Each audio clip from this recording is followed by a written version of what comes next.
мына шекара әбден бекіп, Қытай әбден ауылынан айыққан кезде заңды түрде келіп, жолын салуына қарсы емеспіз.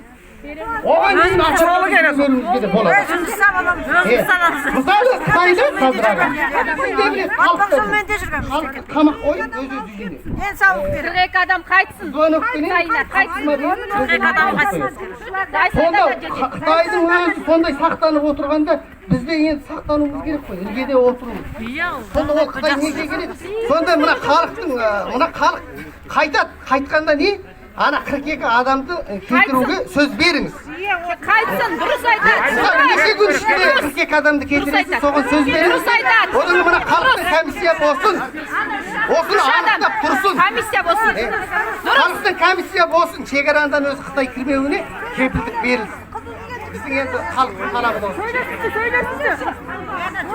Тоқтаңыз. Мына жігіт бірісі бір уақыт сөзді сұрап тұр.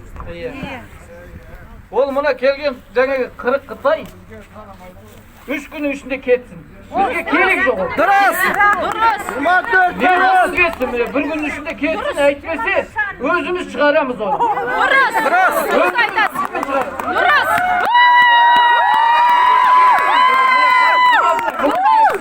Ол бізге ол тексеріпті іштемеді керек жоқ. Дұрыс айтасыз. Қайтпайма, өзіміз барып шығарамыз оны. Итеріп отырып шекарадан өткіземіз. Айтқан деген осы. Міне, осыны сіз шешуіңіз керек. Бүгін не қалдырмаңыз міне, мына халық жиналып тұрсын. Сол жақта дейді, қазір халықтың бәрі сол жаққа жиналып, қазір қауыл жүр дейді, анда бәрі бармаса сол жаққа жиналып тұрсын. Бара алдын ала шара қолданбасаңыздар. Туысқандар, былай болды. Тынышталайық, ақырғы сөзді айтайын. Неге десеңіз, қазір ана 9-шы базаға мен барайын. Онда қорытындысы тоқтаңыз. Болды. Қорытындысы былай. Тағы да үш мәселені айтып берем.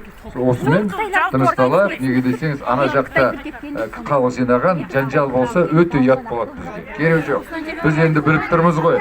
Қазақ халқы ол енді шыдамды халық. Сол себептен тоқтаңыз. Міне. Тоқтаңыз. Міне. Қане, естіңіздер. Дамай, кетсін.